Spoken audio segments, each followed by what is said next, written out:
ta tête mouillée.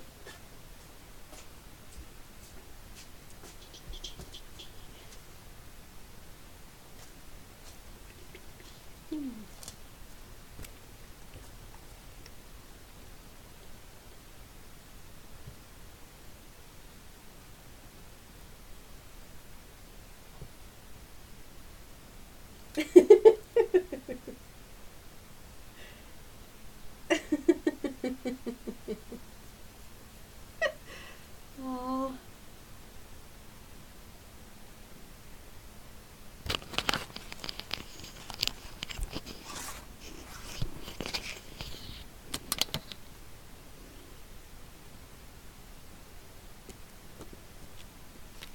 Où tu vas? Où tu vas? Allez, allez, hop, hop, hop. C'est tombé. Est-ce que tu fais ça tout le monde? Non, mais non, mais c'est pas grave.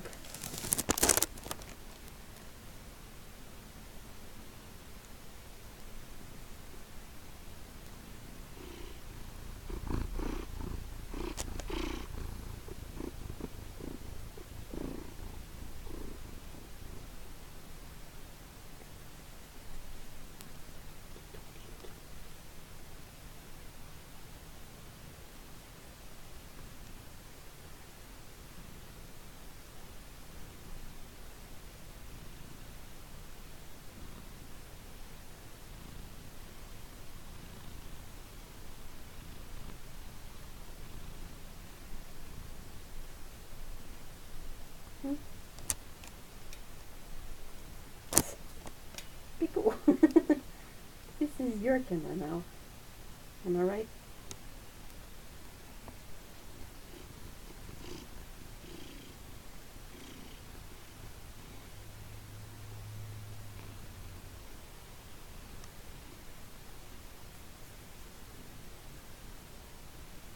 Oh. Tiens, du scout. Qu'est-ce que tu fais? Tu aussi? Miaou. Tiens, tu chat.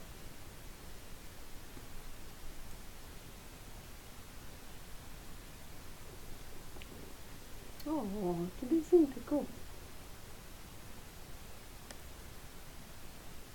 Montre tes sacs.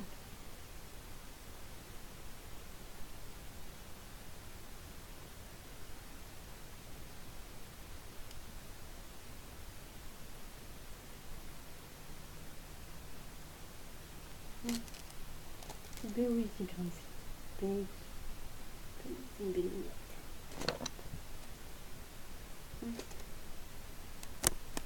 Qu'est-ce qui se passe? Bye, Pico. Bye bye.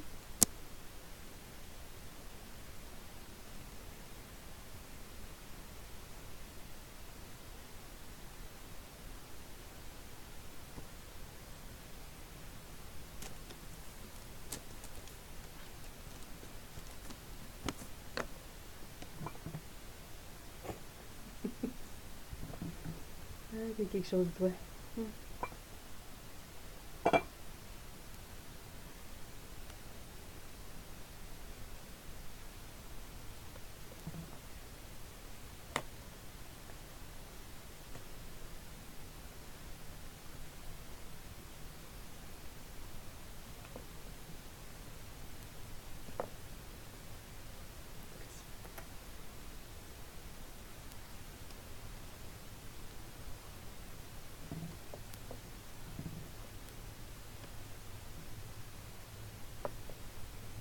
Qu'est-ce qui se passe?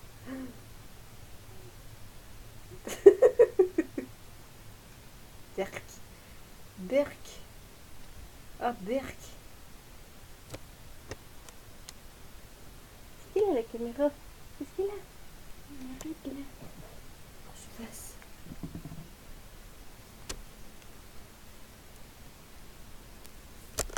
T'as terminé toi aussi? C'est une télévision? Qu'est-ce qui se passe? Mais qu'est-ce que c'est cette roue là?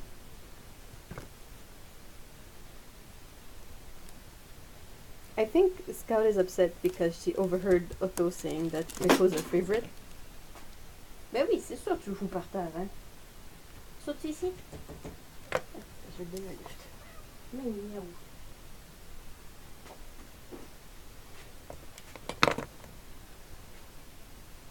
C'est bon? Tout le monde, toutes les choses, c'est correct?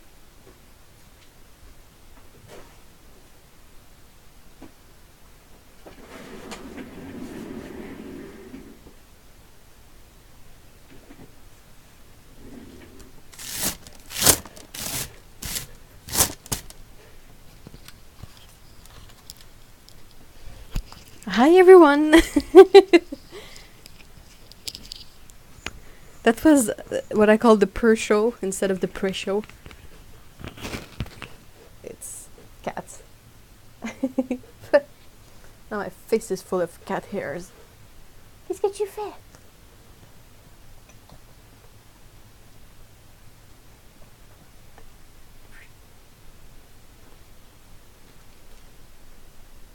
Mais non mais c'est l'imprimante ça, Scoot.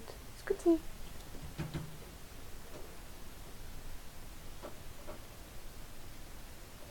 Là c'est un plan de merde ça.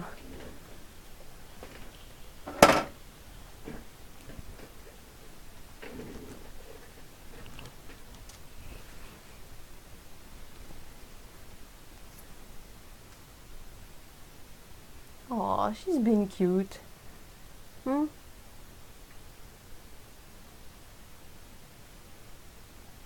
C'est toi qui prends la chaise aujourd'hui?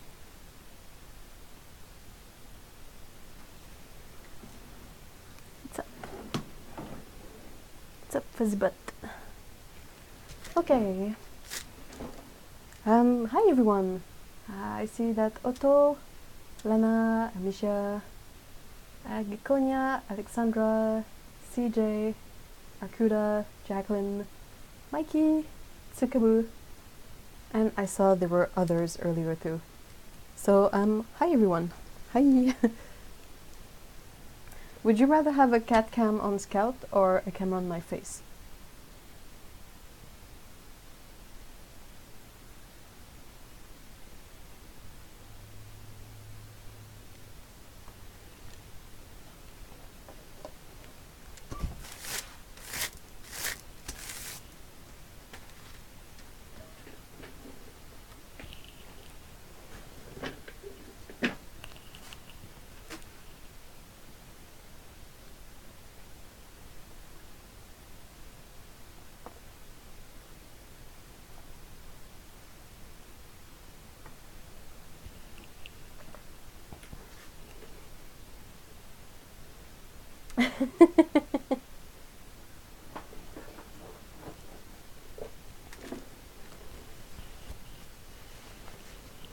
Alright, so I drew 2 drawings this week.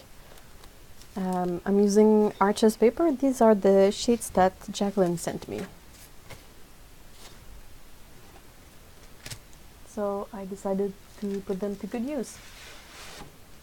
Me and cat cam. Well, I would have to move the camera around if I do that, so I will start by putting it on my face. Whoop. Yeah, that's kind of...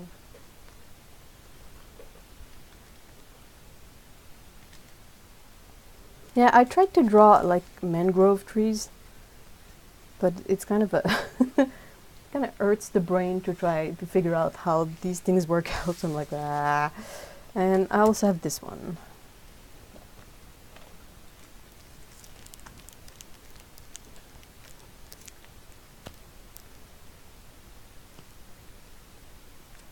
Is there really no fucks emoticons? What? I learned something really cool regarding emoticons. Is that if you have a Windows computer, a PC, if you press the Windows button and the key for the period, it opens up the emotes menu. Like if you are typing somewhere and you want to add in an emote, you press Windows button and period, and it pops up the window to choose emotes.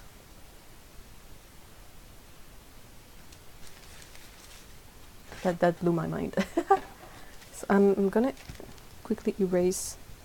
So I apologize if the camera gets shaky a bit.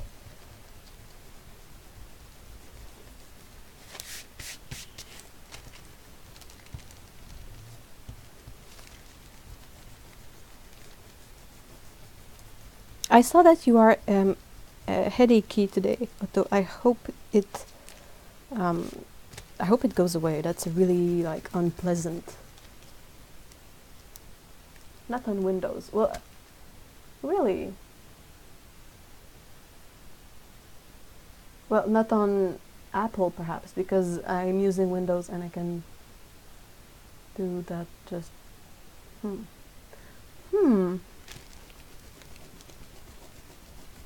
Like, I have no idea if it's a specific plugin or something, because that's the kind of stuff that either I forget about or that Windows adds in without telling me at some point, and I'm like, well, okay, this is new. Aww. I really hope it goes away. Headaches are no fun. Salut! Aïe! Pourquoi tu mords? Scout just bit me. Oh, you're not on Windows. Oh. Aw.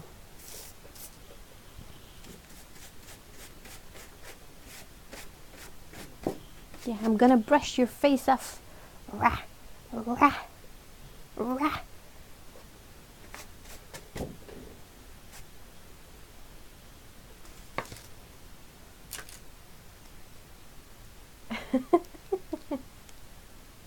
Yeah. I tried really hard to work out more this week and eat better, and holy crap, is it boring. Well, the eating better part is not boring, but exercising, good grief.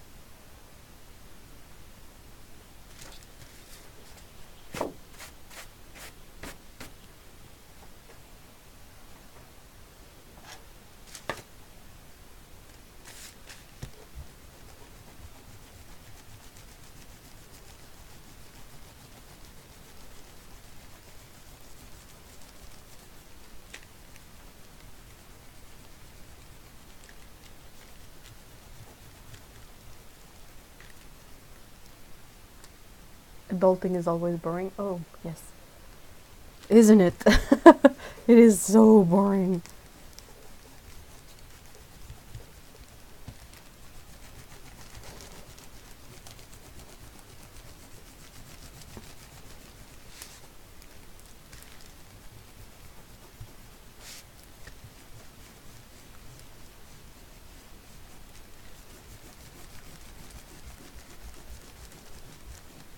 I'm almost done.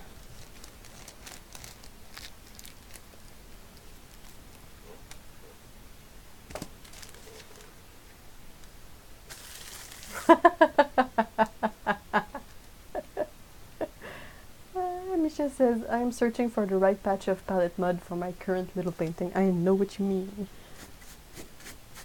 It's a similar feeling to searching for the, you know, the area of dried paint that you can reuse to mix a new color, and it's gonna like fit in with the new color fine. Palette mud. Does Daniel Smith have that in the tube yet? He should. It's the NYX Grey palette mud.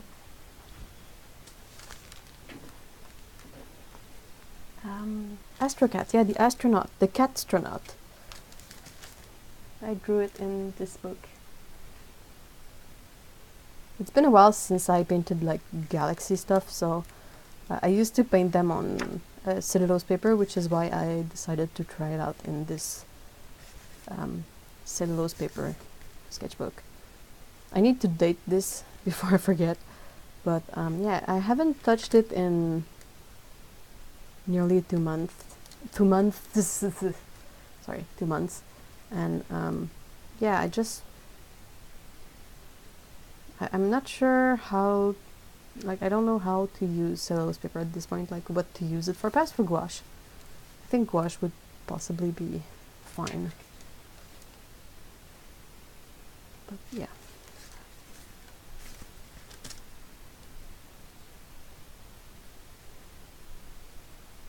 James Mudd.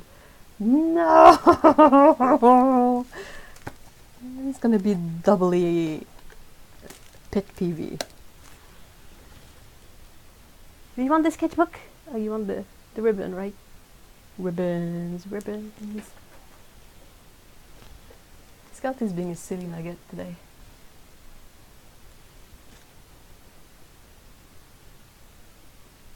I'm still totally miffed about... Is it miffed or miffed? I think it's miffed, right? I'm still totally miffed about the grays they're going to be bringing out. I agree, but I saw Tiffany swatch them, and like they're okay, they're good grays, but I'm like, a part of me is like, what's the point exactly? Like I'm just a bit puzzled. I love the Jasper Red though, but if it's like super expensive, I'm probably never gonna get it. I'm in a weird place right now where I don't use my Daniel Smith paints to paint because I have like this is gonna sound so stupid, but I have too many to put them in a palette that I can use. And since I have other palettes, well, I don't go out of my way to fix this problem. So this is kind of just like weird and kind of a like beyond first world problems, but yeah. We can make grays so easily, but pros apparently can't. I think for the pros, it's a thing about they mix this color a lot. Like that Jane's gray. It's basically just pre-mixed ultramarine blue and burnt sienna. And yeah, I can see if you use this mix a lot, you might find a reason to own a tube of that gray, but I can make good homes for them. Oh, I know. You are on my top of the list if I realize that this is not working out for me. Because it's the only brand that I have a lot of tubes. Well, I'm not counting Renaissance because that's special, but like Daniel Smith, I ended up having many tubes of it and I don't really use it. And it's good paint, but it's sort of turning out not to be my favorite, or not at the moment. It's a bit like Winsor Newton. Like it's good paint, it works fine, but I don't reach for that one first. I'm just grabbing my coffee. I know I showed this mug before, but I still really like it. It says overworked, underpaid on it. Makes me laugh. My favorite, right now I enjoy using Schminke a lot, but Holbein too. And that's the other thing that I'm kind of bothered about, is that like I want to use Holbein, but I don't really have a palette set for it. Like I reach for this one a lot, the Schminke one, just because of the size. And like the paints work fine. In terms of paint characteristics, I would say that Holbein and Schminke are my favorite at the moment. But Holbein, I only have huge ass palettes, or like really specific ones that are like the Yuko Higuchi palette. That, you know, like this is a really limited range of color. It's what's in there. So sometimes I want something a bit more balanced, so unless I know what I'm going to be painting and I know that I'm going to use these specific colors. But if I am not sure, I just don't have I need like a 24 color palette of Holbein. But then again, I'm tired of pans, so I'm like stuck in this place where I know what I want in a way by the fact that I know what I don't want.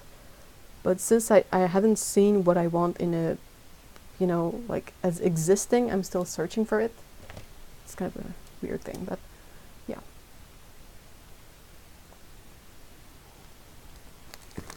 Also,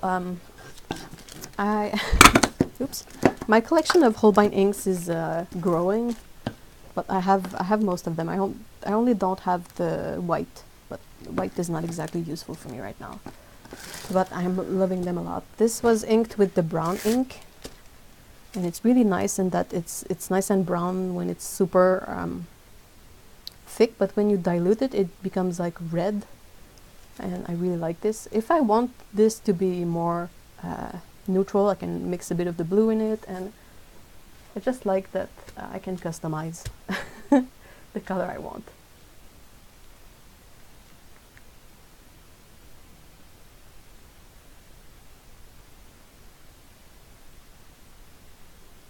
Yeah, Holbein's never gonna release a set that is that well balanced. I know, but on the other hand, they have sets with opera in them, which makes me so excited. I'm like, ah. So I still gotta, well, first save up some money and then really find the set I want, or how to set it up the way I want. Perhaps I need to F palette. Oh my gosh. No one would want the F palette because it would have like weird colors like opera and like neon orange in it, and then really dark green and, you know, just kinds of weird stuff that no one else would want to use. Might make the F dot card, that could be possibly more viable.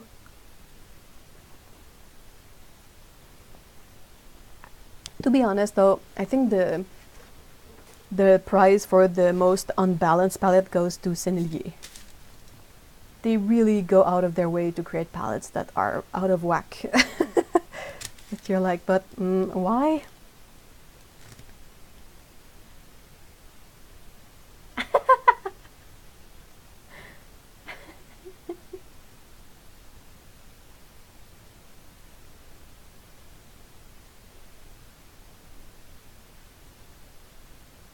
I got a 36 tube set and it had so many pastels. Are you speaking about Holbein, Lana? Because if you're looking someone to take those pastels off of your hands, I know someone.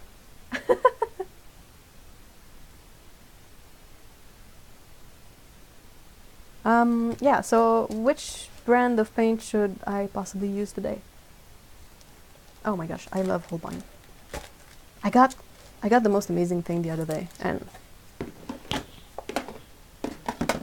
no, that's okay. That's okay, Otto. That's like funny. I don't mind. This is not the police. This is supposed to be fun and all, but I saw this and I think my brain just broke when I saw it. I'm just going to showcase it a bit. But hold on.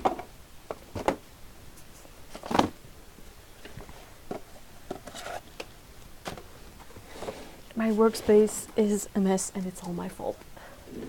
But this was the first time I saw someone have a vintage Holbein set for sale, and I lost my mind.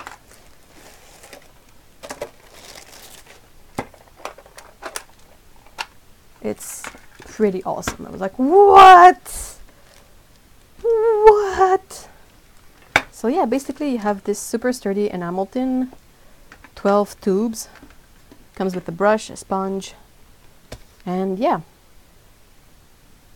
I haven't used it yet because possibly perhaps want to make a full video on it or something. But I was really, really excited about this.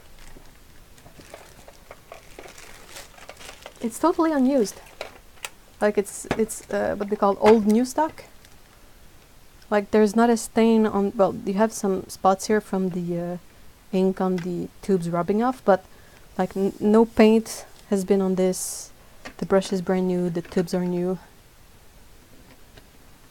So I was really, I jumped on it. It's probably not that old because Holbein is not a super old company. I don't think it's over 100 years old. I don't think so. But it's really difficult to find old stock of Holbein, perhaps outside of Japan. Perhaps in Japan it's easier, but outside of Japan, nope. So yeah, I was really excited to see this, and I thought that like the tin alone is almost worth the price I paid.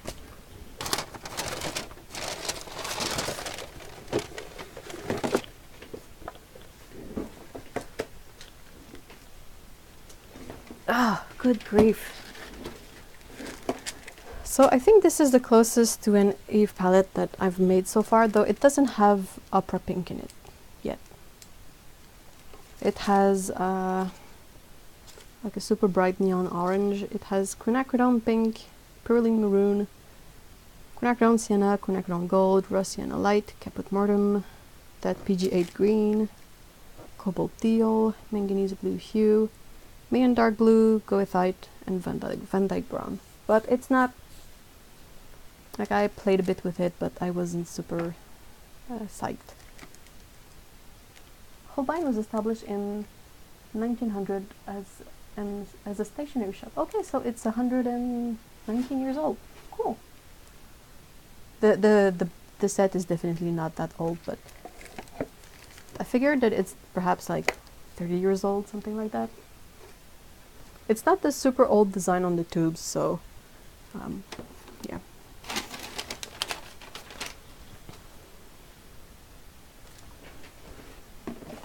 I was thinking perhaps using white knights today. I'm not super familiar with white knights. I don't know how they behave on paper.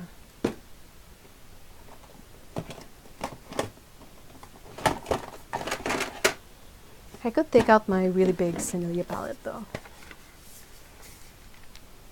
Not Sennelier, Schminke.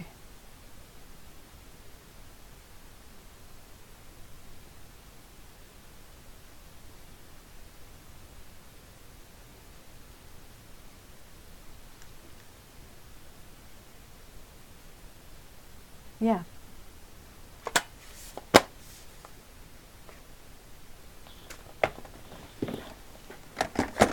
Hey, Dawn.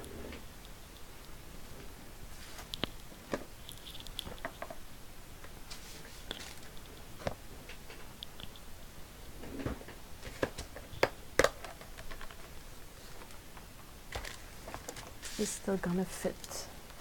Oops, sorry about that.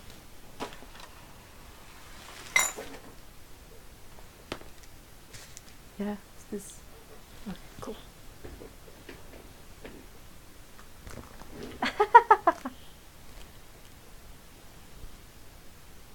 Hey, Ellen. Ellen says, I'm chuckling a little at the difficult choice of what paints to use. Too relatable.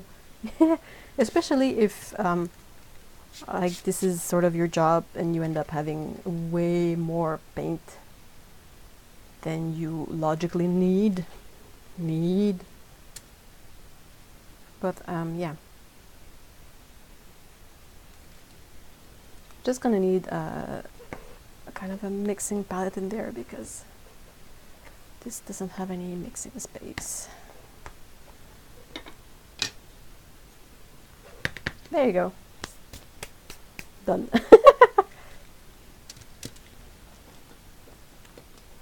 Still gonna be using the Ultimo brushes. I'm gonna grab these. Just put them over here. Okay, cool. I'm still mostly on camera, so I figured that, well, how to...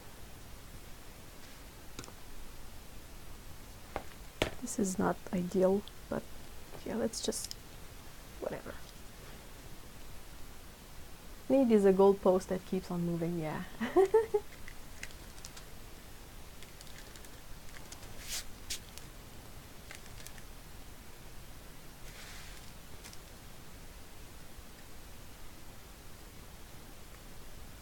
I'm gonna finish my tea so I can just put the mug away and...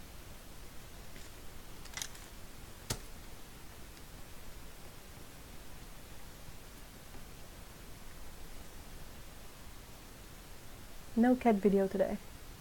What do you mean? No cat cam. I could, but it's a different cat on the chair today.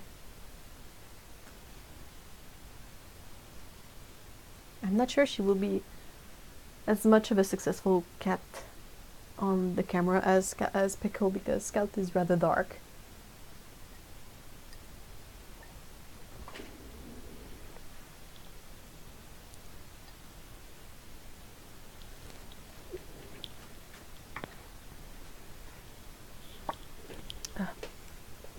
You're stuck with my face today. Okay.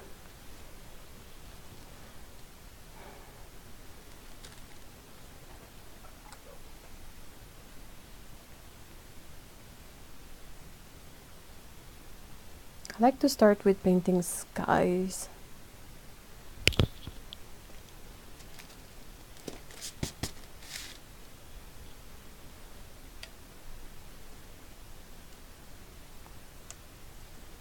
So I'm going to try mixing some what I think is ultramarine blue with what I think is sort of a burnt sienna to create the gray. Because that feels kind of a stormy. Yeah, my hair is growing a bit. Those are Escoda Ultimo brushes. Oh, I need a piece of scrap paper as well. There.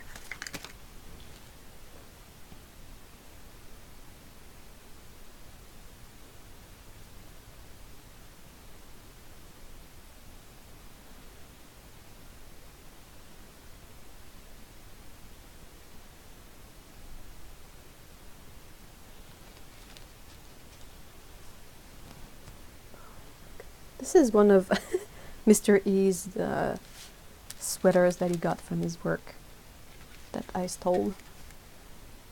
It's pretty comfy, but the sleeves are really, really big.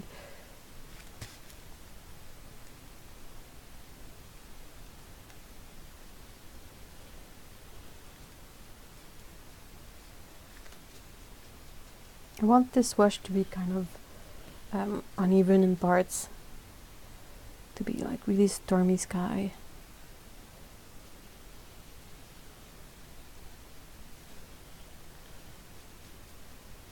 So I'm alternating between picking up paint and picking up water, so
whew, okay. First wash is down. That's always a stressful moment. I mean, with the stormy sky, it's really not that bad if I end up having like some cauliflowering or mottling. But yeah, I always try to paint it fast enough.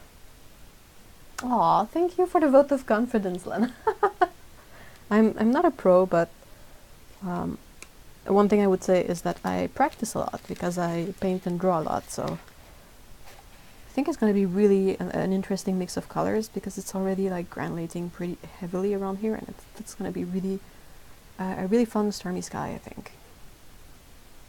The only part that annoys me is this part here. I don't know if I will fix it or mess it up, but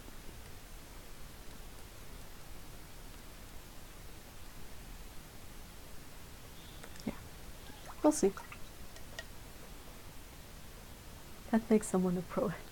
Yeah, but I need more practice. It's never enough. Never enough practice. This will dry a bit, and I'm gonna pick up the other one here and do basically just about the same thing. I'm gonna be using that color as a base. And some of my favorite green to make good swampy water.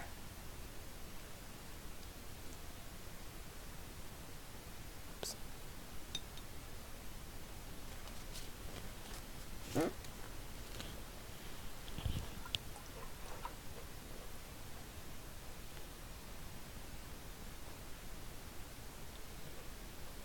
Also going to be preparing some perhaps lighter green to have here. I think I want to paint like a base color with greener hues over here that mix into like swamp water at the bottom, but not put any of it, well, as much as I can on the main character.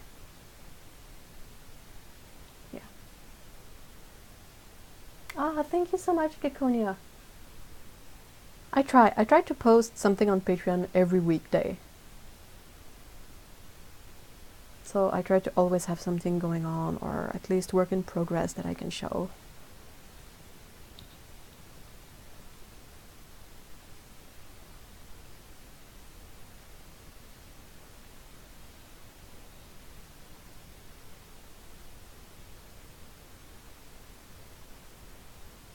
Thank you guys.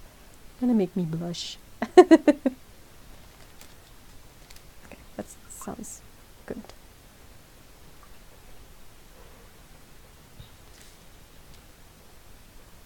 Perhaps not enough.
Ah, thank you guys.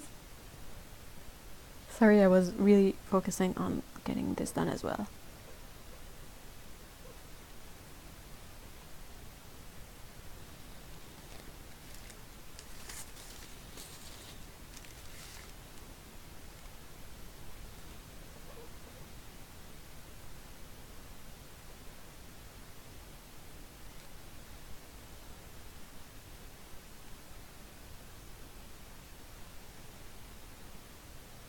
Meandra.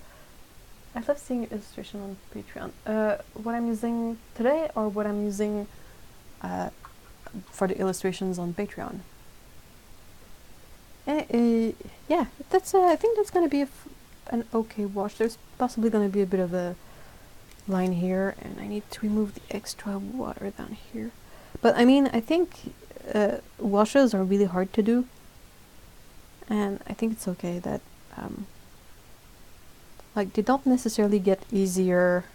Like you can be super experienced and still mess up a wash. So I think it's just always something to to be really focused on. Okay. Switch.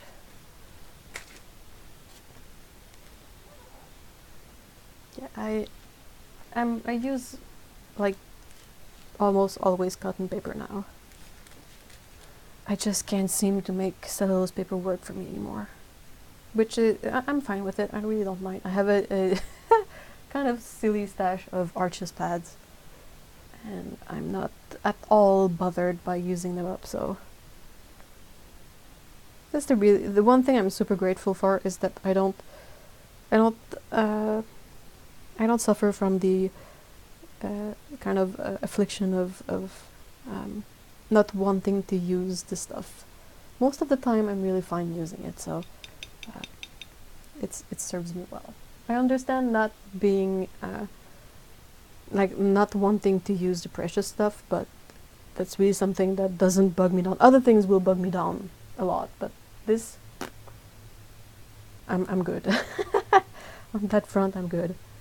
Part of me feels like if I'm putting so much time and effort into making this happen, I should at least, you know, at least try to see if the real professional supplies like work for me. If cotton paper worked for me, I would use it. I mean, not a problem, but it sort of doesn't really work for me. So I'm not gonna fight it. I'm just gonna get cotton paper.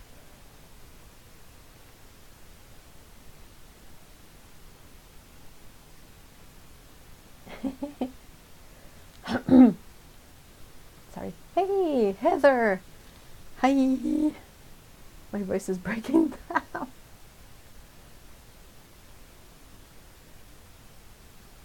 Yeah, washes are really difficult to do. Like you always end up learning something like, oh, this gotta remember that this way of adding or working a wash is not the most efficient. Like I can see like the thing that I tried to fix in the end ended up making a weird effect. So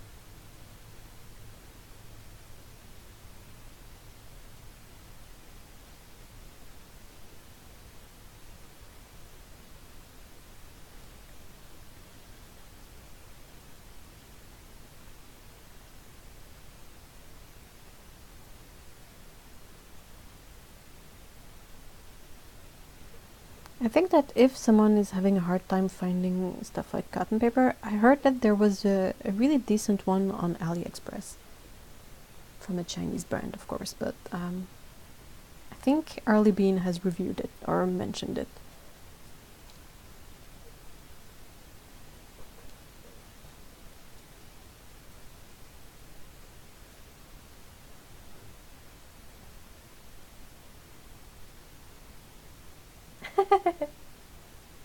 Oh no!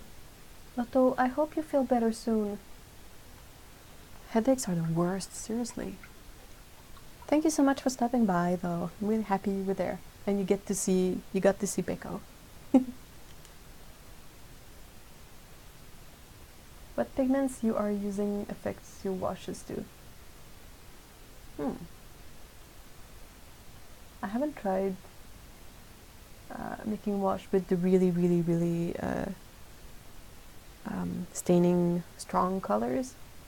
Most of the times I end up making washes of like burnt sienna and blue and, you know, pretty grounded colors.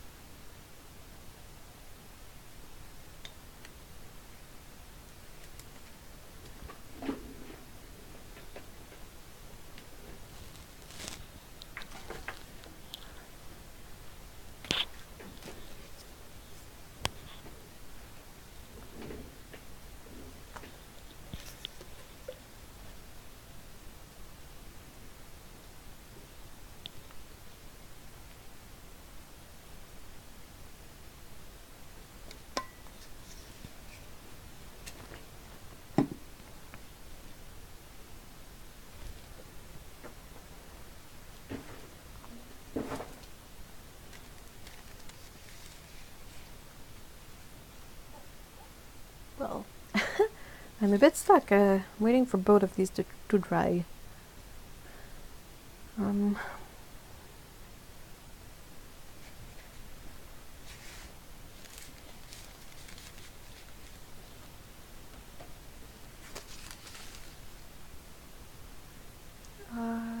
Wow, that sounds really cool, Dawn. Those are really good supplies. The Paul Rubens watercolors, they seem to be really nice.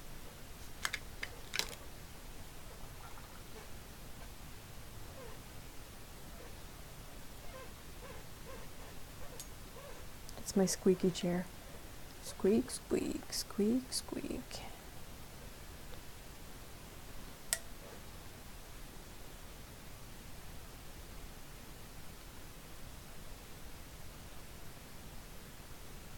Yep, I've done that. Oh, I'm sorry. That's really not super classy. I apologize.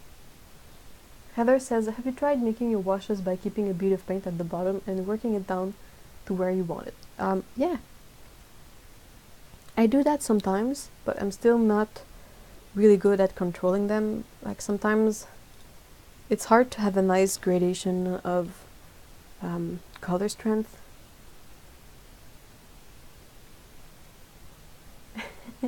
They seem to be much more even than they used to be. Yeah. Well, cotton paper really helps. I know I keep rambling about cotton paper, but I mean, there's a reason why all the great painters use cotton paper for watercolor. It's because it works really well, and it behaves really well. But it's still difficult with the. If you want to make an even wash of a single color, that's usually really easy to do with the bead. You just prepare a lot of your color and you cover the area. But if you want to make a gradated wash, that's a bit more difficult because when you add in more water to lighten the color, it can really make a super harsh gradation between colors instead of a really smooth one. So that's a thing I'm really struggling with still.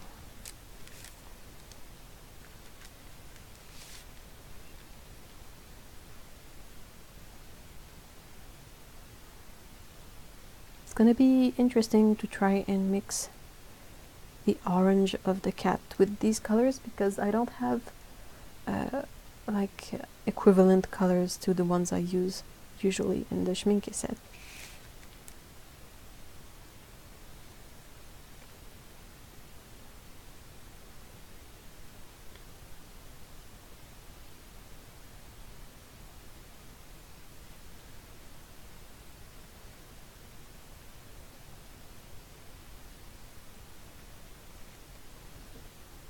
Hey, Patricia! Hi!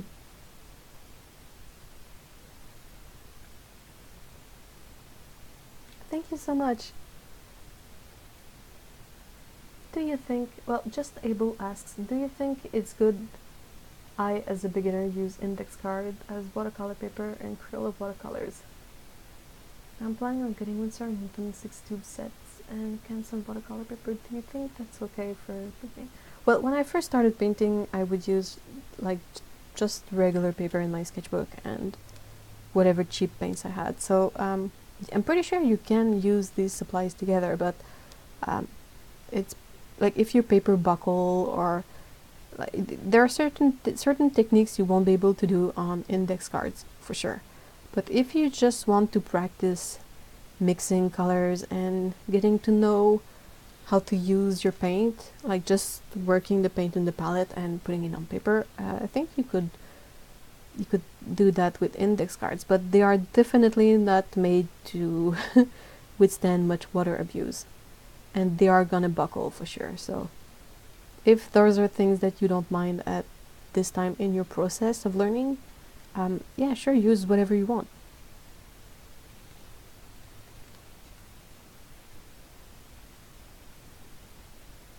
It's just don't necessarily take the results you get on index cards as the actual results of the paint. Like I did a bit of painting once on cardboard just to see, because the cardboard was really thick. It was cardboard backing for comics, so it has a white finish, but it's really thick. So I wanted to see if it would buckle with light watercolors, and it did not, but it made for a really blotchy application of the colors. So I'm not sure I would like recommend it, and I wouldn't sell anything I made on that, but it was a fun experiment. I don't know if that helps. Have you tried a concentrated puddle for the top and a light puddle for the bottom? Yeah, I think I just I don't take the time to really like increment nicely my water in the color. Like maybe I should prepare more puddles with varying concentration.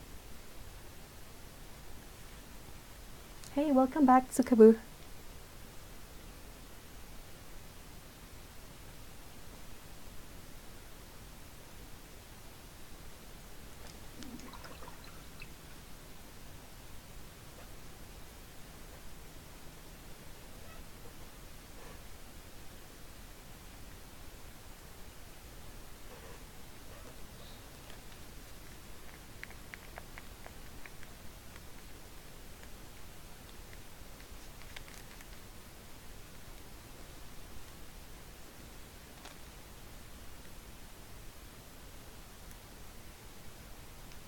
Where are you located, Abel?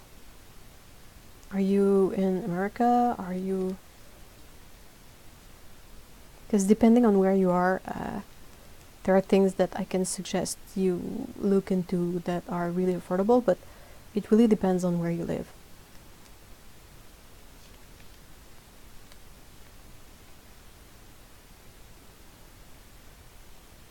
We could always have a gradation practice live stream. That would be really funny. Maybe I should prepare a bunch of drawings that... because I kind of feel silly using up paper, even if it's good practice, but just for practice. So if I can put a cat in the corner somewhere and make it into a drawing with a gradation, it would probably work really fine. I don't think I ever had Crayola watercolors, but I think it's just because I'm in Canada and perhaps it was not like as ubiquitous. I had Crayola markers and all of that, but I don't know about the watercolors. I live in Dominican Republic and there isn't a lot of art supplies. Oh yeah, that's not easy. There's a lot of tutorials if you check on YouTube, like often by card makers, card crafter, people who craft cards, and they use Crayola on the cards, and that's something you could perhaps try watching just to get an idea of the type of... I think sometimes if you don't use too much water, you can use your watercolor fine on like Bristol or slightly thicker paper, and it's gonna work fine.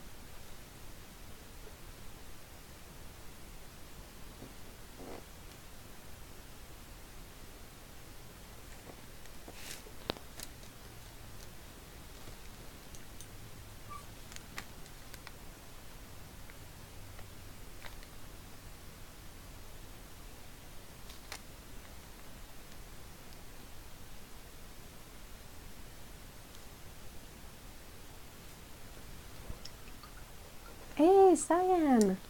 Hi!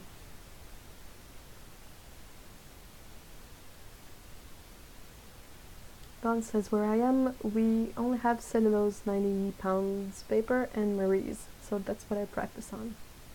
Yeah, sure.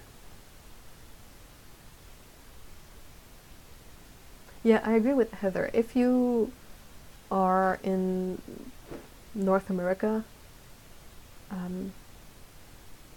the B paper, the B watercolor paper is a really nice deal. It's around, well, I don't know how much it is in USD, but in Canadian dollars, it's around $20 for 50 6x9, 140-pound cotton sheets. And for practice and for swatching, whether it's swatching like this or like for trying out mixes for painting, it's really, really working out well. I use it for my swatches for my palettes. I use it for my, little swatch cards. I use it sometimes for sketching just for fun. And it's nice to have an option of cotton paper that you don't feel bad about using it up for non-final or non-important stuff. Like using Arches paper just for swatches, I'm not there yet. Because I like the Arches paper too much that I want to make drawings on it and paint the drawings and learn from doing that.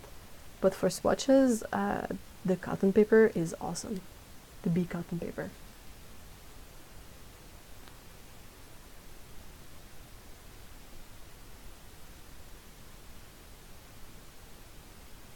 So painting on Bristol depends on the quality of the Bristol. Yeah, that's why I don't remember now because it's been a while, but there's a couple of really creative card maker who have channels here, and they often show how you can make cards like with the Crayola watercolors, so they would probably mention what kind of Bristol works better for this. Oh no, Cyan! You're not lucky! Poor you!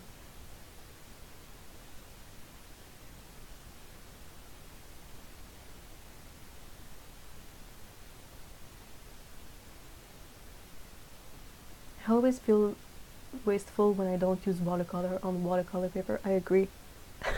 I agree completely. I'm gonna find a way to use watercolors on it instead of anything else.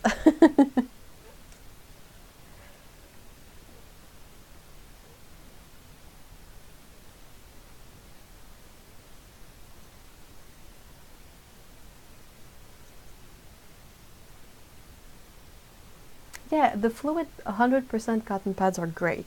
I really love those, but they are not, they can be a bit pricier. I think the most affordable is definitely the B paper. But yeah, the fluid is my other go-to cotton paper for cheaper instances than, say, Arches.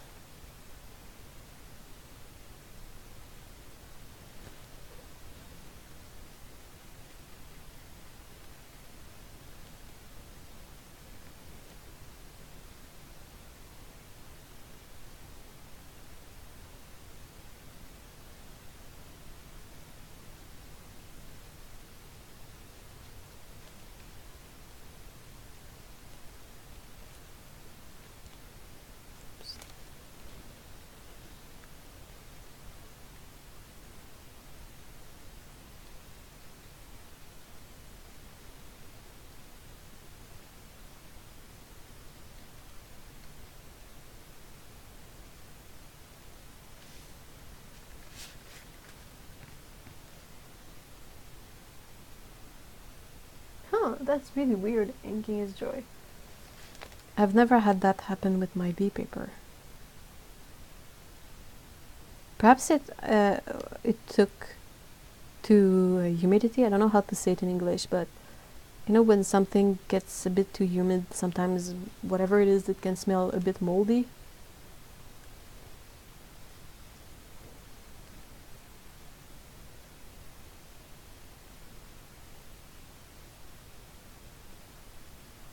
Yeah, I agree, Stacy. Stacy says, I'm using the B paper right now. I have the 90-pound also that I use for testing colors because it's even cheaper and is not as much waste. Yep. I agree.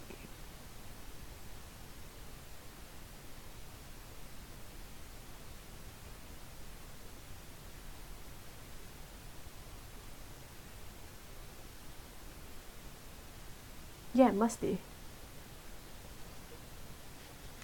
I have inks like that. I think that more often than not, if you have like Chinese ink, you know, the big bottles, it has a really musty smell. But I've never seen one that didn't have that, so I think that's normal. It's just a bit weird. And usually it doesn't, unless you put a lot of ink on the paper, it doesn't smell when it's dry.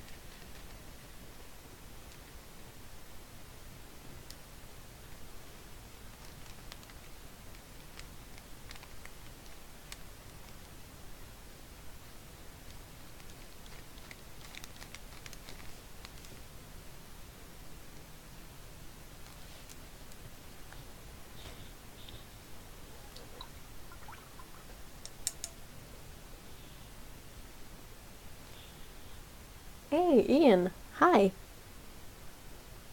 How are you doing?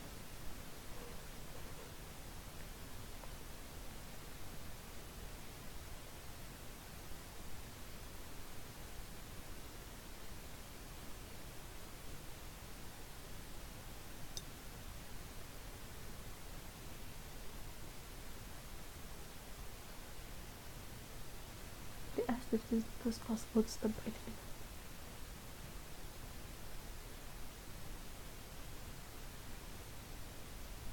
Great but busy.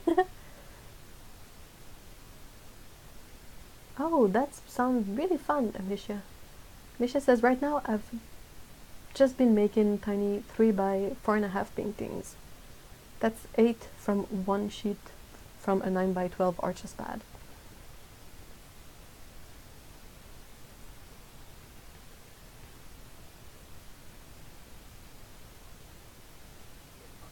I usually make 6x9, so I cut my 9x12 sheets in half.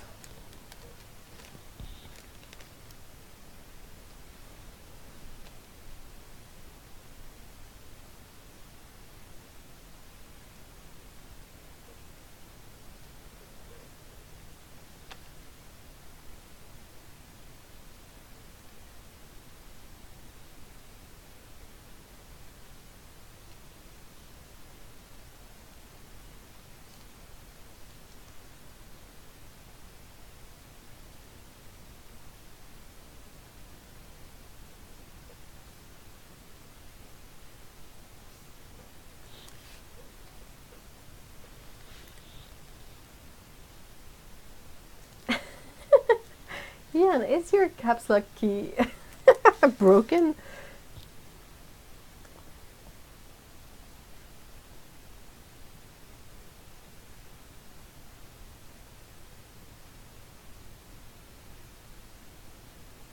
Oh no, Inky is Joy, why are you horrible?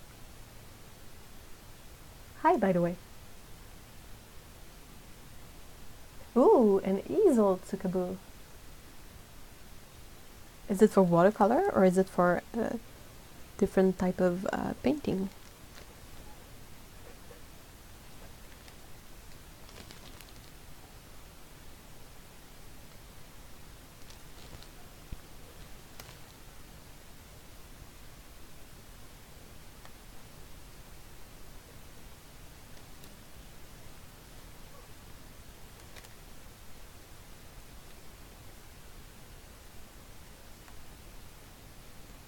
You're making beer, Ian?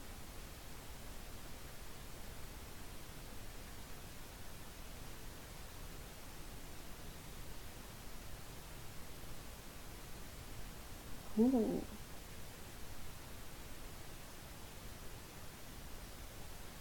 Watercolor, pastel, gouache. Okay, sounds great.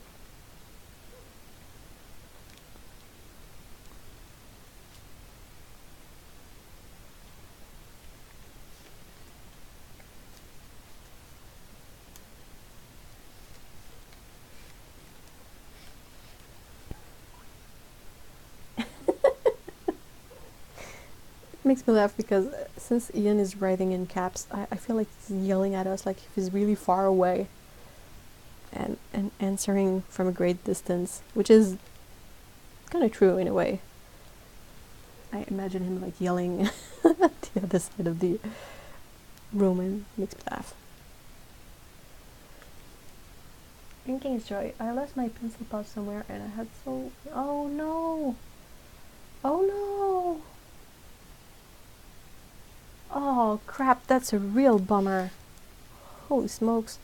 Losing a pencil pouch is like the real worst thing that can happen to an artist, seriously. I am not joking. I used to be super paranoid about like stopping in the middle of places and just making sure that I had my pencil case in my bag. Or all my pencils in it. No, it's not bacon, it's the the kind of arm guards that he usually wears.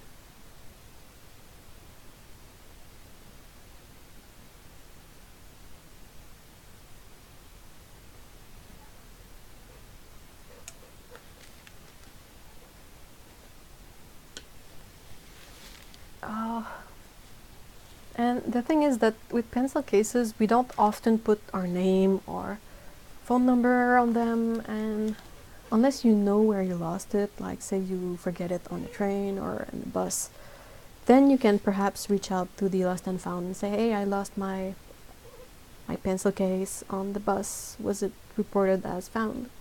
But like if you lost it somewhere and you don't know where, that's really the worst because you can't really find it back again.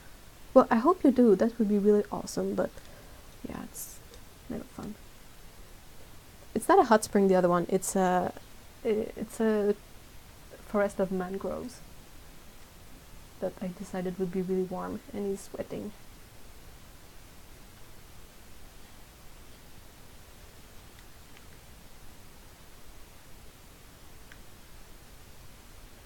Yeah, losing precious things is the worst.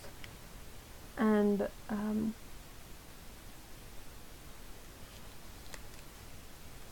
like for an artist, the pencil case is often where it's at because you have all of your inking pens and drawing pens in there, and sometimes these pens, they have a story and they are like I don't want to add more on it. I'm really sorry. Perhaps we should talk about something else, but I really hope you find it.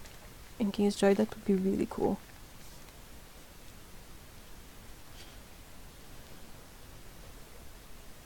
Purely watercolor hop. Oh, okay, like a hop, like blood hops. Yeah, the other picture is a mangrove swamp. Well, at least an attempt at one.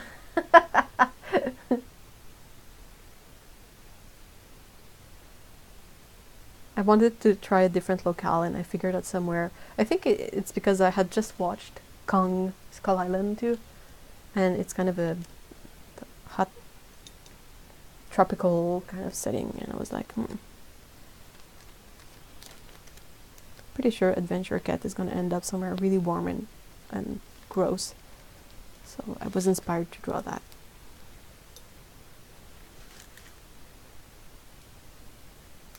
We have mangroves in Canada? Yeah, of course we do. I don't feel bad though, because we have maple and maple syrup, so I feel like regardless of everything else, we still win because we have maple syrup.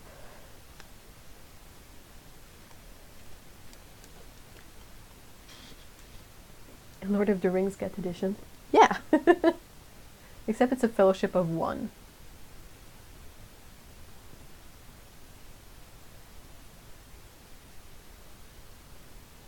Ah, and King Jai, I'm so sorry. Definitely your family is possibly not artists and they don't get it.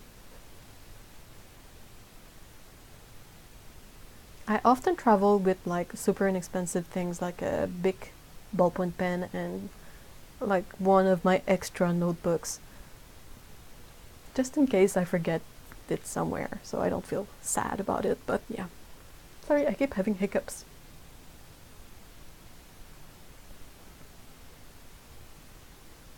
Is the sap running yet? I don't think so, because it still needs to be like really cold and then thaw and then freeze again, I think. There's kind of an order of things, and it's sort of been really touch and go for the last years. Like there's always talk in the spring of Either this is gonna be a terrible maple season, or this is gonna be a good one, and you're like, well, which is it gonna be?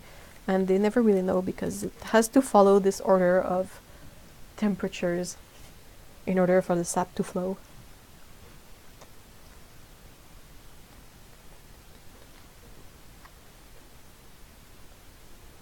A hop is like a bunny hop, so you jump from one place to another. It's often in like blog hops. Like someone will make an article featuring certain supplies, and they direct you to the next blog that does an article or a video, and there's like a chain of things like that. I don't know how to better explain it. Down here in Mississippi, we put high fructose corn syrup on our pancakes and call it maple syrup. Do you want me to have a... you want to break me, that's it, right? That's your attempt at breaking me. I'm sure it is. Why else would you mention that? We have an expression in Canadian French for that fake maple syrup. And I don't know if I can translate it properly. But it's in French it's sirop de poteau. And a poteau is basically a pole, you know, like a telephone pole. So it's basically like pole syrup, which means that it's not real syrup, it's fake. It's like you planted your syrup thingy in not a tree and got fake syrup with it.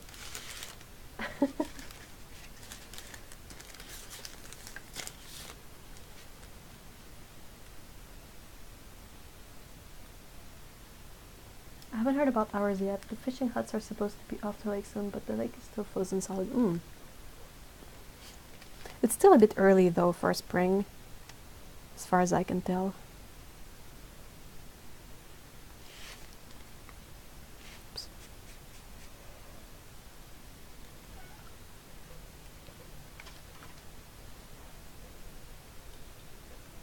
I think the White Nights paints are really great. They are really delivering on, you know, the intensity of colors. I don't have a hard time at all mixing in dark grays or browns, or, you know. They also re-wet super well. I don't use them a lot. I really should remember to use them more.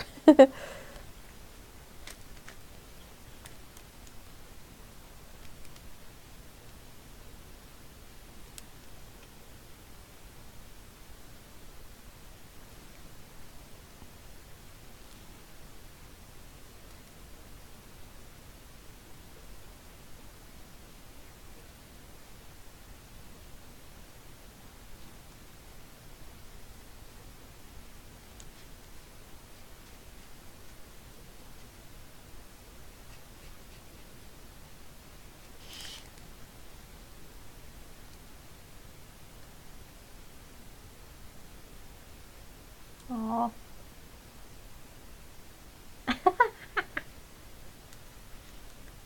Yeah, don't mess with my maple syrup. I used to be able to drink it. I'll drink it. Yeah, I drink maple syrup. But when I was a kid, it was easier. Now, when I have too much maple syrup, I get super sleepy. But it's still, like, I couldn't imagine putting anything else on pancakes and waffles. You know, when you grow up here and it's like everywhere, there is really no, like, it really depends on what you're used to. If you are used to sugar syrup on things, well, that's gonna be fine for you. That's gonna be what you're used for. And even if you would rather have maple syrup, if you are okay with sugar syrup, well, fine. But over here, it's really like, you perhaps have one bottle of, like, what they call it, like pancake syrup or something. There's like one brand, one type, and you have like many cans of maple syrup right next to it. So we definitely have an ease of access to the stuff, even if it's sort of pricey, even for us.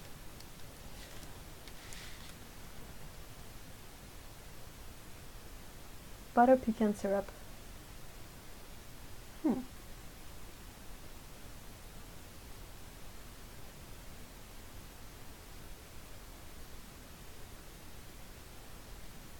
We're supposed to have an early spring. Yeah, I can tell you're done with the winter, Patricia.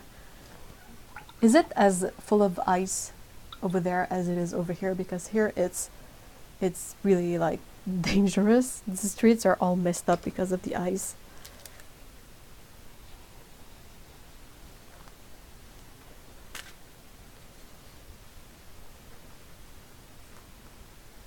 Yeah, honey is good. I think honey is possibly one of my favorite sugars because you don't really have to transform it in any way. You basically just have to filter it to remove the wax and like bits of stuff, but it's ready like for consumption. Almost all the other sugars out there, you need to either dry them, boil them down, or treat them in some way. So I really think honey is awesome because you can just like take it as is and be happy because it's pretty tasty.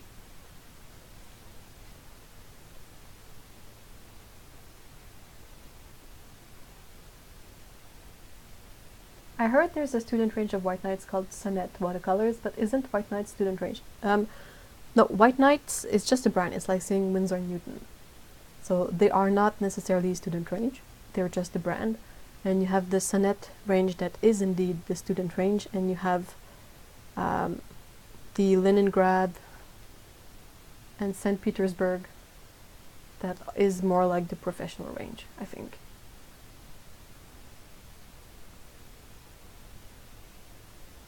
Oh wow, yeah, Patricia, it's basically the same here. Tons of ice. I've started using a trekking pole to get around on the sidewalks. It's just insane. And the streets, like, you have a good this thick layer of ice on the streets, and you have dents where the cars have passed by repeatedly. So it's really uneven and super dangerous.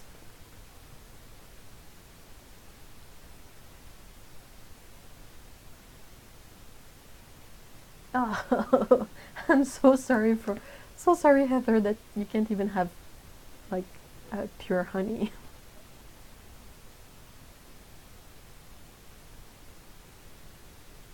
Yeah, fruit syrup is also tasty, but I grew up on maple syrup, so you can't really beat that for me. It's top option. If I can have it, I will have it.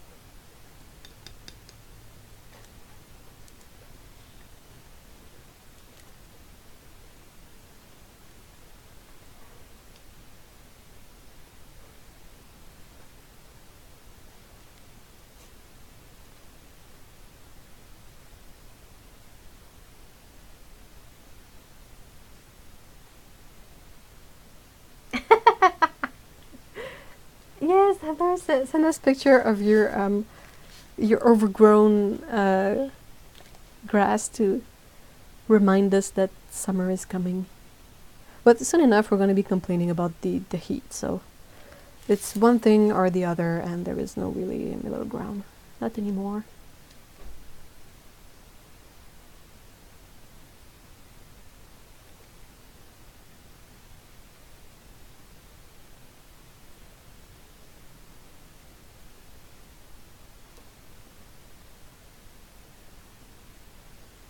I'm personally fine with the cold because I don't have to go out all that much, and I can layer on sweaters and stuff. The heat is just unsalvageable. I don't have AC. I don't have any way of not boiling. So I'll take cold. But like I said, I don't really have to go outside all that much, so I can usually limit my exposure to the really gnarly weather and ice.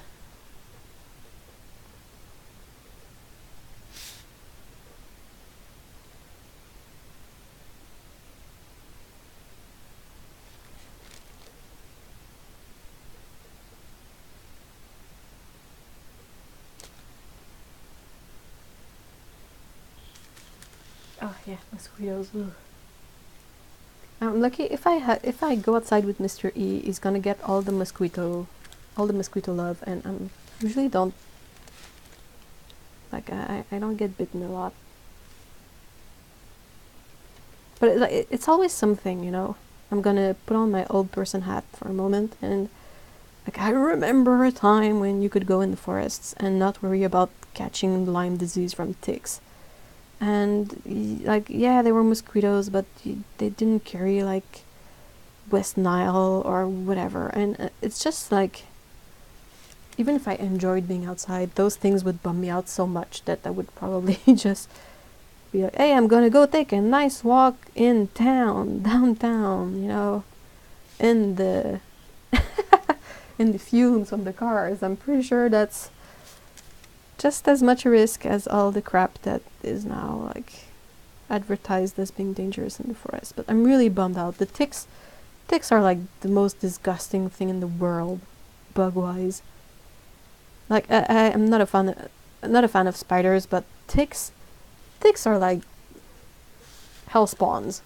Ticks are the worst. I really can't do ticks at all. I'm really like, ugh. Burn it with fire.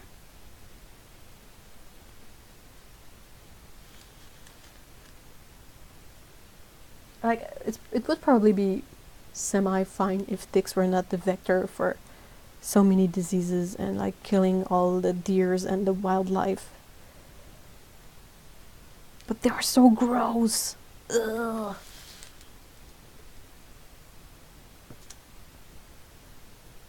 Fire's not enough, gotta nuke them suckers. I agree. Hot damn. I made the mistake of googling like deer tick once, and it's nightmare stuff. The poor deers, seriously, they grow to be so anemic from the ticks that it actually kills them. And I'm like, oh my gosh, we need possums. Get us a bunch of possums in here, because I learned that possums, they eat ticks, and I was like, what? What? Okay, so if possums eat ticks, we need to bring in possums, a lot of them, and like give them little coats for the winter or something, and be like, look, it's an all-you-can-eat buffet. Have fun. Enjoy all the ticks. Oh my, Lana, that's gross. Lena says ticks are everywhere. Dante collects them like a magnet. Sometimes he had up to 15 per day. And dogs, I think dogs can catch Lyme disease, right? I think cats are immune to it. Because I remember at the vet there would be like warnings about being careful about ticks on dogs. And there was nothing about cats. And there was a mention that said that like cats cannot be affected by this.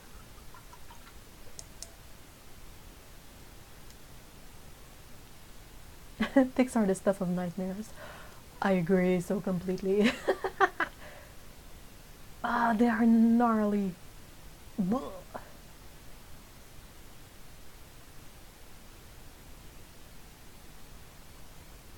At least spiders, Inking Joyce says, at least spiders keep the insect population in check, but ticks kill them all along with the mosquitoes. Well, the mosquitoes are good for the bats. So we need to bring in more bats, because I think bats are having a hard time too. So we need more bats. They're gonna eat the mosquitoes, that's fine. But ticks, they have nothing good. And they are so gross to look at. Ugh. Yuck. I just can't.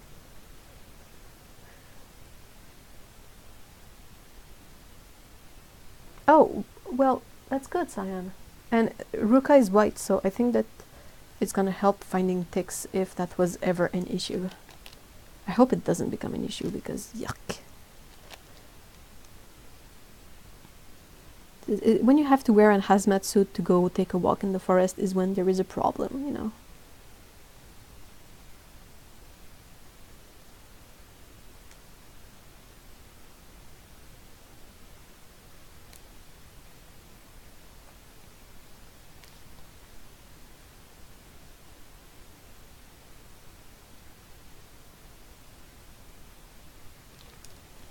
Today on the show we talk about nightmare fuel.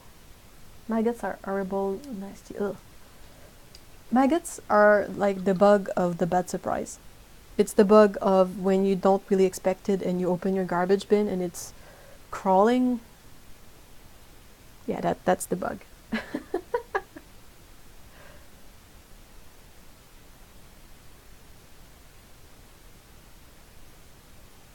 All there are is food for birds and bigger insects. Yeah, we need more stuff that eats ticks though.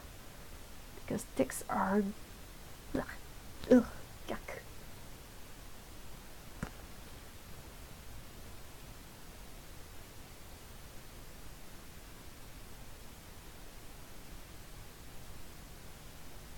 You're either a ghost hunter or near a toxic waste facility. Ah! But going to nice places like forests and fields brings the risk to catch ticks with. Yeah, but it used to be fine, you know. That's what's weird. It's the fact that you always have to keep evolving your mindset around this stuff and think like, oh yeah, well now if I want to go take a walk, I have to like wear a hazmat suit, which wasn't the case before. Like you cannot use your past knowledge of what it was like to take a walk now. I don't know if you know what I mean. Like it's just weird. It's the thing that you don't really expect to have to update your brain on, because you go like, well, it's a walk in the forest, it shouldn't change all that much, like from one year to another, but actually it does, because of these weird things like the ticks and the mosquitoes and the bugs. And like going camping is a nightmare now. Used to be fine.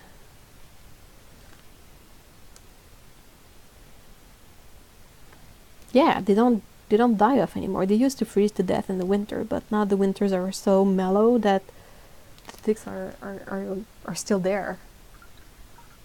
Ugh. Ugh. Ugh. Yuck.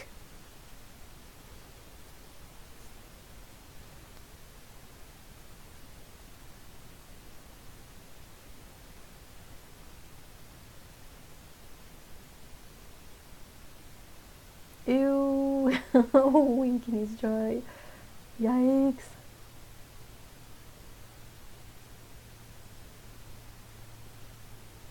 Yeah, I think we have a similar issue around here. Like they keep crawling up north because the winters get super weird and the summers are just like so hot.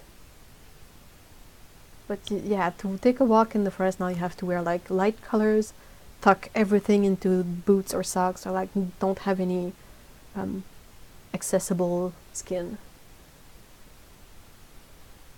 And you have to check for ticks and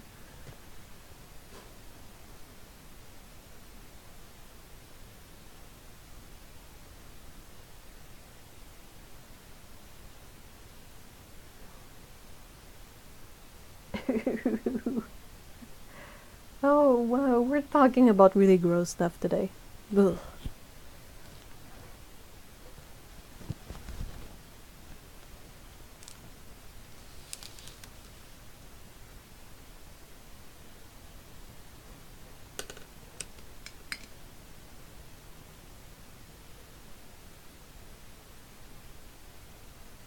I'd still rather deal with ticks than the vipers I had to worry about in France. I would take the snakes over the freaking ticks. Personally. Just because I think I would have a better chance of spotting a snake than I would have of spotting a tick.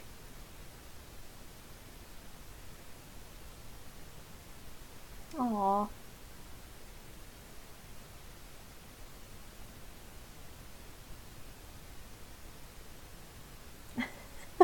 Yay! I'm looking forward to seeing the tree, Heather. It's gonna be a nice, refreshing sight. Do you do something with the pears when it's in season? Like, do you make sauces or jams or preserves or I don't know? Pears are pretty delicious.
Bradford pear trees are decorative only. We do have pear and peach trees planted in the back. But this is the first one. Oh! Oh my gosh, peaches. Also known as the most delicious fruit ever. I really like peaches. And they're good like only for like a month at best when they're in season and we get them from Ontario. And then they become like gross again. But for the month that they're good, they are so freaking good.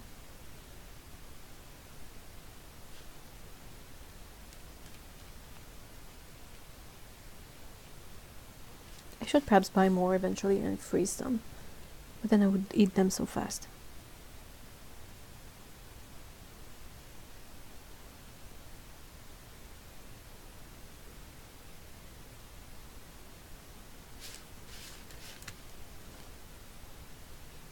I miss peaches too.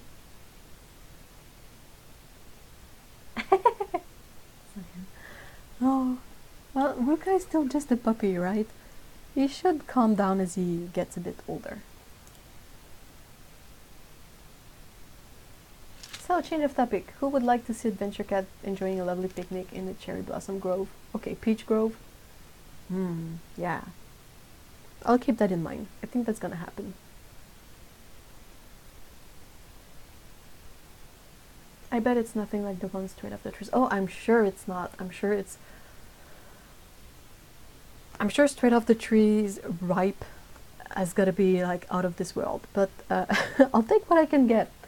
And I mean, the peaches from Ontario, they don't come from so far off that, you know, they get here and I can let them ripen up, and they taste amazing. The rest of the year, the peaches we get from the US, there's nothing to do with that.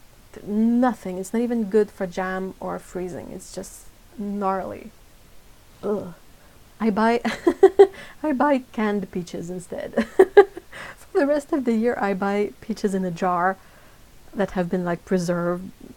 You know, like the yearly canned peaches. That's what I eat for the rest of the year. The 11 months out of the year, and then you get the month of the good peaches.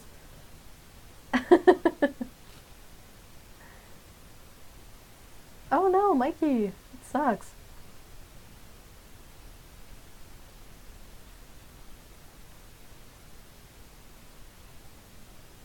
Oatmeal with cinnamon.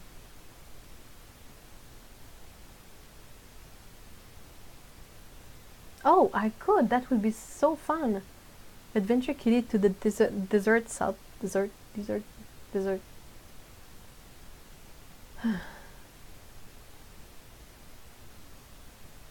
Anyway, I think that's a good idea. I will. But house food just isn't the same. I love vine ripened tomatoes.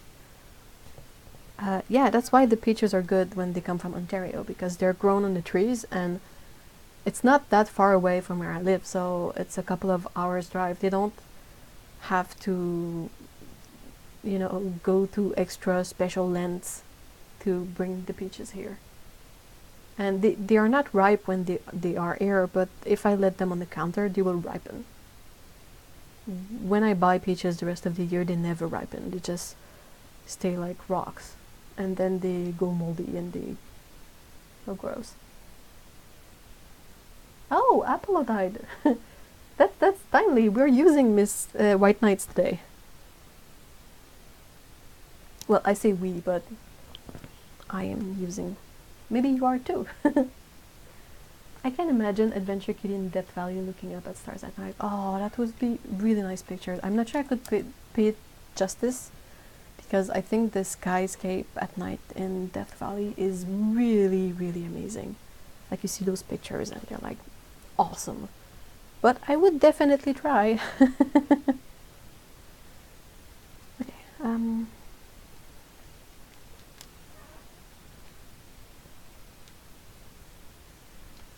that's awesome.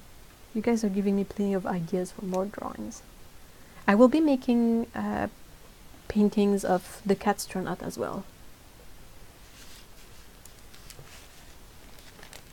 I think I'm gonna make a bunch of them eventually. Have an adventure cat and the cats or not. I need to make reference sheets though. You know, like have a sheet where I draw the cat without any kind of clothing or accessories on, just to have a bit of a consistency when I paint in the stripes. But because so far I've been really winging it, like just depending on the drawing, I just do something that I think will look fine.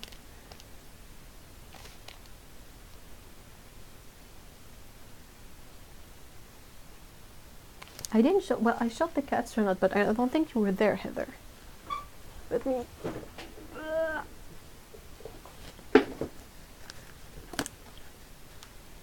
It's gonna be a lady, a calico, and she's gonna be the astronaut.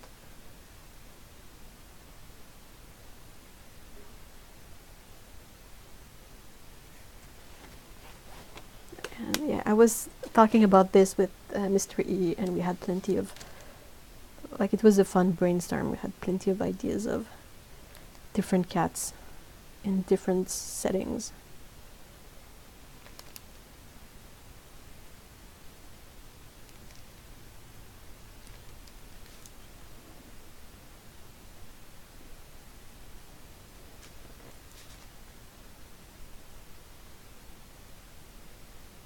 Can we have astronaut stickers? I will. Well, I don't think the painting is all that suited to be a sticker, but I will work something out.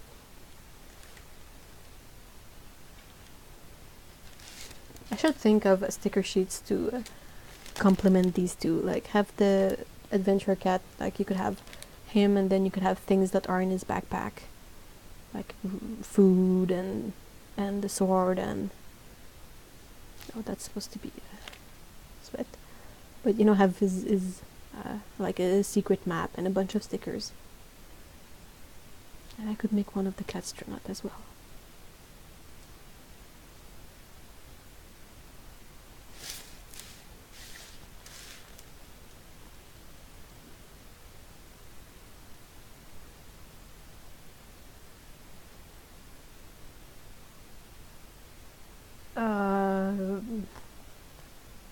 Well, I guess you can, as long as it's not like the same thing. Like if you draw a cat sitting on a rock in a swamp, it's perhaps a bit too close, but if you draw just your character sitting on a rock near a lake, that's fine.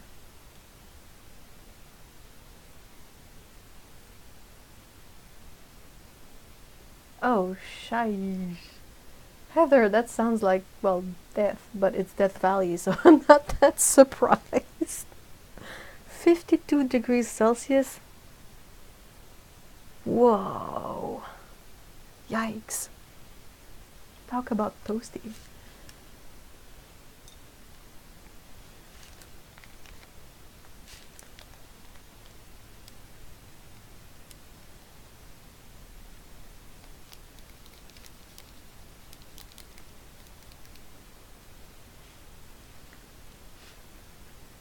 Oh yeah, no, sure. Apollo, go ahead, that's fine. It's not like I can claim the idea of drawing someone sitting on a rock. I'm glad that it inspired you to draw though. That's pretty awesome.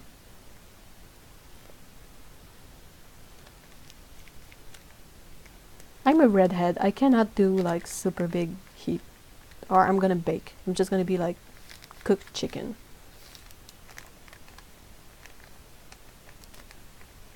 I have a friend who used to call me like roasted chicken in French, but yeah, because of the way I cannot go in the sun at all.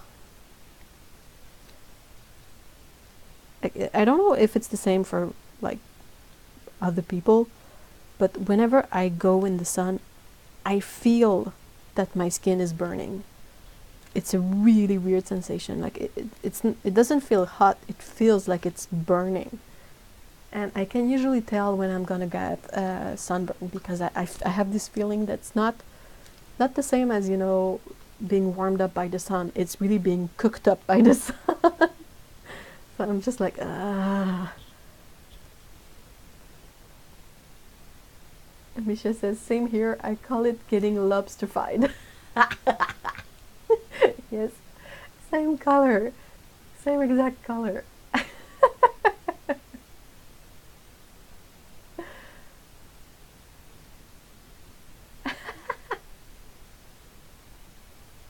Oh my gosh, clouds of mosquitoes. Ugh.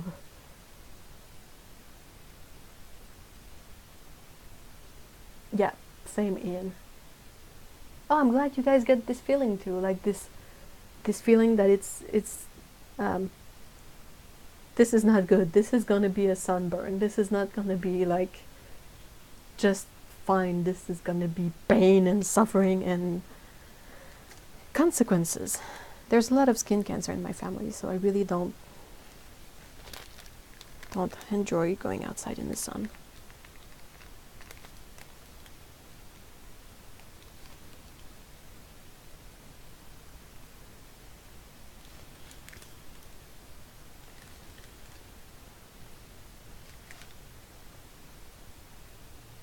You know, it's a hot area when there are companies that offer emergency 24-hour air conditioner repair. Oh, I would have a backup conditioner just in case. You know, like when you have a generator. Apollo says, I like the cold because when you're cold you can just hug yourself and you could get warm, but when it's hot you can do anything but suffer. I agree. Like, you can put on like 20 sweaters if it's that cold, but if it's too hot, there's nothing to do. Unless you have the AC. If you have AC, you're probably fine.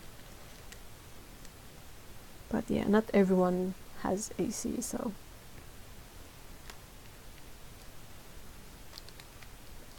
I don't think I will have time to finish these paintings today. I'm gonna have to go in about 15 minutes.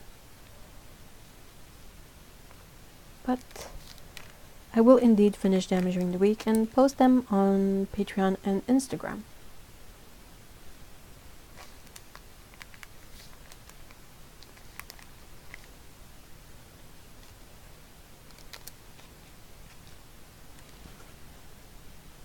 Can you have a window air conditioner? I can, but it's kind of tricky because of the way my windows are set up.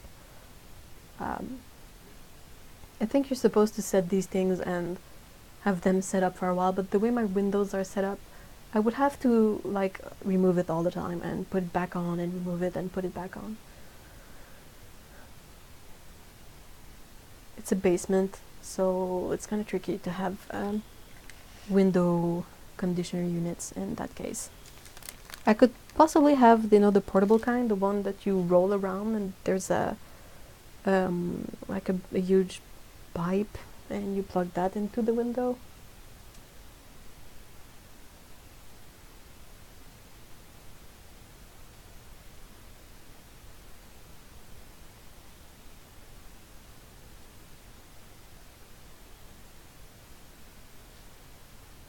Should you clean up the masking fluid after you place your wash over?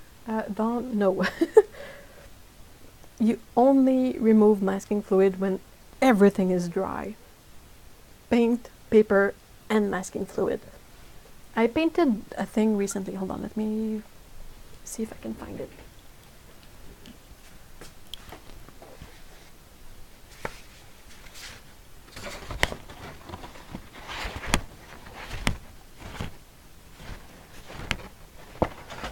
I think it was this painting. And it took at least 24 hours for the paper under the masking fluid to dry. The masking fluid was dry, it was completely transparent by now, but the thing is that the paper was, even if this was stretched out first, when you wet stretched out paper, it's still gonna expand a bit. And the paper under the masking fluid was really buckling, like it was not flat.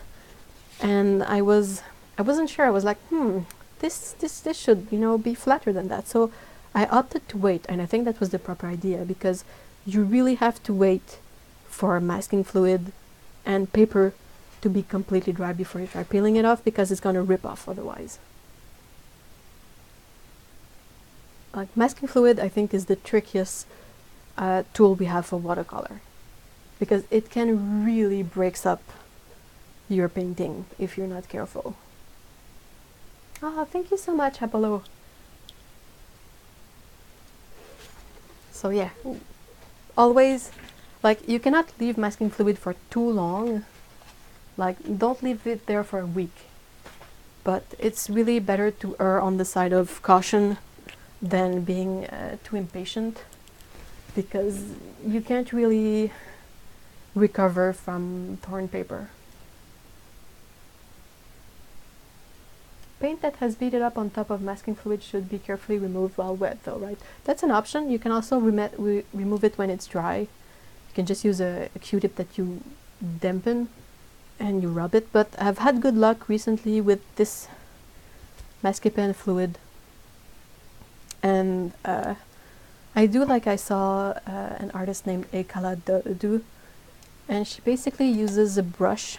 Well, it's not a brush because it doesn't have a tip, but it's like this handle. I don't know if you can see, but it has you know, this scraper tool at the end, and what you do is you rub with this angle, like not the sharp angle, the soft angle. You rub the masking fluid with that, and it picks it up really well, and so far I haven't had any issues with paint strikes from the paint that had dried on top of the masking fluid. I hope that was not too confusing. But yeah, if you are curious about this stuff, you can check out Recollet.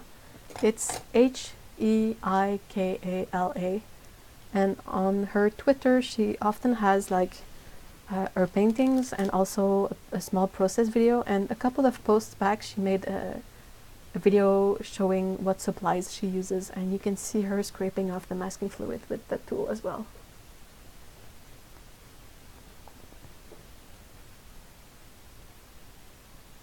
The thing is, if you use a hairdryer with masking fluid, you gotta be super careful, because there's a chance you can bake the masking fluid in the paper.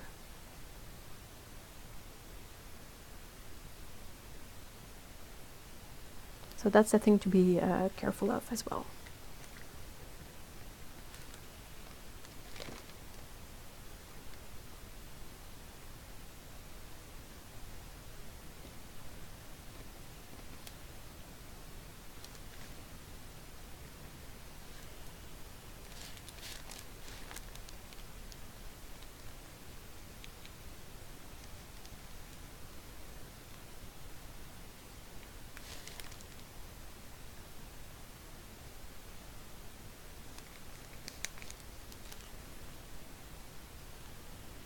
I love my ruling pen to lay down masking fluid. Works great for sharper lines.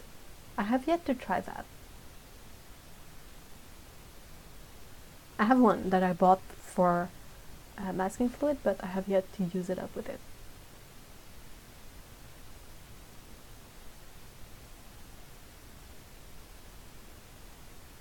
Thing is with masking fluid is that it really depends on the area of masking fluid that you lay down. If it's a large area, like if I were to lay masking fluid all over the cat, it would be much longer to dry because of the paper underneath that has to dry. Like, it would become transparent. The substance of the masking fluid would dry, but that doesn't mean that the paper underneath is completely dry, especially cotton paper that is much more absorbent. So it will take in the moisture, and if you are too quick and you want to remove it right away, that's when the paper is going to tear. Because the wet paper is not going to be able to withstand the process of removing the masking fluid. My painting that I showed, the one that I said that took some time to dry, it was taped down to a plastic, to a coroplast, you know, like just a plastic surface to keep it flat. And since it's plastic, it doesn't allow the paper to dry as well. So I had to really wait and be patient and wait until my paper was mostly flat again. That's when I knew that the paper underneath the masking fluid was dry.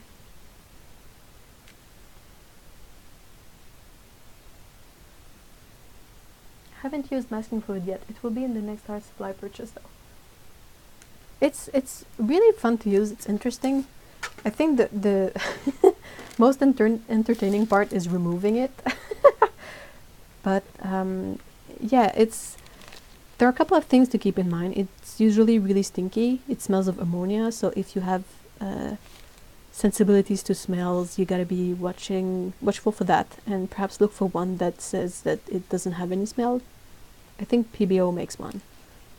Then you have to be careful about the colored ones. I bought some of the Molotov masking fluid, and I'm probably gonna have to toss it because it is so blue that it dyes the paper a bit. Like, it leaves a blue mark on the paper, and that's not super helpful either. Like, say you want to protect some white of the paper, you don't want it to become blue. So color of the fluid, then the smell, and then you gotta check if you need an applicator for it. Like painter's tape at the end of a big project. Oh yeah. I'm one of the people who prefer bright watercolors and not opaque ones. Do you recommend a special brand? Depends on where you live, depends on what's available to you. All the professional brands are gonna have really nice, bright, transparent colors. So it's not necessarily about the brand, it's just about making sure you get transparent pigments. So, yes, inking is Joy, the crappy watercolor set. Oh my gosh. Yeah, so really, Maria, it depends on where you are and what's available to you. Like, even the brand that people are the most unexcited about, Winsor & Newton, they have really nice transparent colors that you can get. What masking fluid was that colors the paper? It's the Molotov. Hold on. I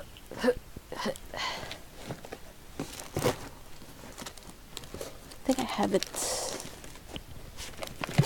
Oh my gosh. I am sorting out stuff. And I cannot remember if I put those in the garbage bin right away or somewhere else. Meanwhile, I think I put them in the garbage bin. Where is my garbage bin?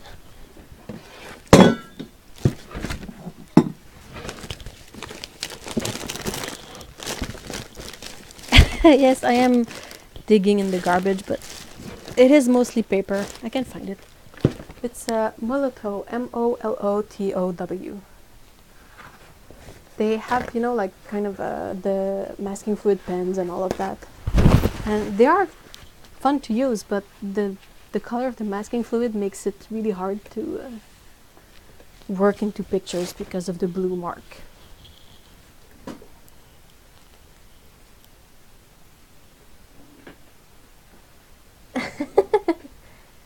Yeah, Winsor & Newton is fine.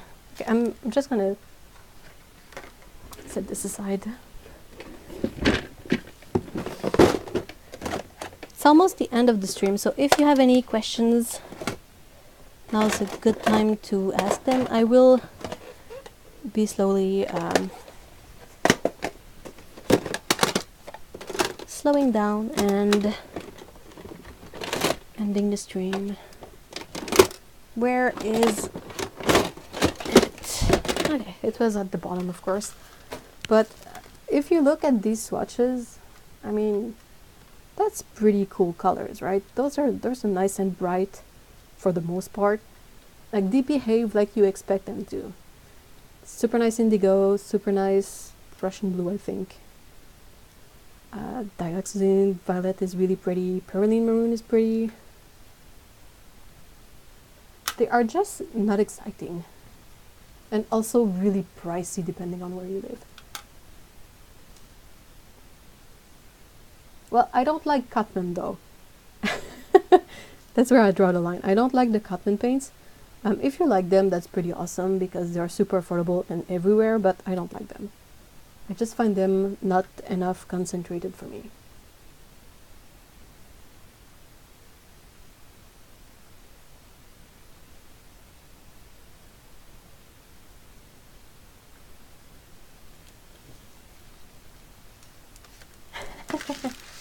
Yeah, PBO, the watercolors are really not good. They have other products that are fine. Like I think they make the not Ecolane is Talents. They make the Color X inks, and those are not light fast, but they are pretty nice and vibrant. Oh, bye Patricia, thank you so much for being here. Okay, so I need to try and put this back in here. Alright. Mention Gutman and we triggered a euphoria. Yeah, that's where I draw the line. I gave Gutman a really fair chance, and I tried them, and I still have a couple of tests to make with them. Like I need to see if the Gutman from the tubes is a bit more interesting to use than from pans. But I gotta say, Gutman from pans really makes me sad. And people do great things with them, and all the power goes to them for that, but I cannot.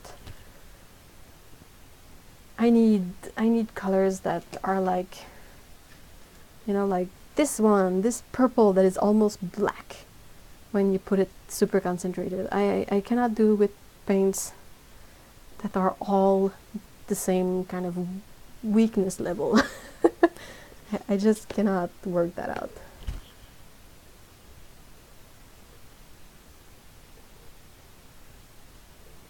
Oh, Ellen, are you talking about the Winsor Newton or the Cutman? And I had a Cutman palette when I first started painting, so it's fine, but it can get frustrating after a while. If you like intense colors, Cutman is going to frustrate you. If you like light colors and really like pastel stuff, pastel in terms of color effect, not pastel like the medium, yeah. Bye, Dawn. Here is from Van Gogh, Cutman, Winsor Newton, Schminke. Schminke, it really depends on the pigments you get. That's just the way it is, because the opacity is caused by the pigments. Unless you buy gouache, that is made to be more opaque. Watercolor, it's really more about the pigment than the formula, especially with professional brands. So regardless of the brand that is accessible to you, what you gotta perhaps research more is to see which pigments are transparent and which pigments are opaque. And then you can always look on the tubes or the packaging of the pans, and it's usually rated as being transparent or opaque. So that can give you a place where to start, and then you can research online the pigment, like you write, say, pigment PV19, and you see if it's generally associated with transparent paints. So yeah, that can really help you figure it out if you want a really transparent palette.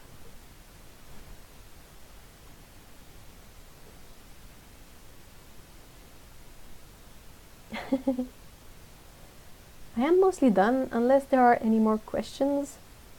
I want to say thank you all for being here today. It's always fun. I always enjoy spending the Saturdays with you guys. I want to say a great big thank you to Otto, was there at the beginning, for being an awesome mod, and Heather for being an awesome mod as well. If you haven't checked out Otto's channel and you like watercolors, I really encourage you to do so. And trying to see if there's anything else. Yeah, I have to end it up early today, I'm sorry. Inking is Joy. Did you watch Lindsay's review of the Pretty Excellent watercolors? I think she made a video about these. And yeah, doop-doo.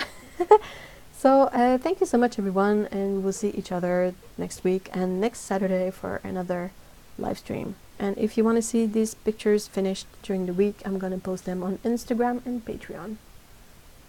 So that's okay, Heather. There are links in the description anyway. So there's a Discord server, there's a PO box if you want to send in postcards, there's Instagram, the shop, all the stuff is, I think, in the description, or will be in the description, because I'm gonna add it if it's not. So bye everyone, have a really nice weekend, and see you all next time. Bye bye.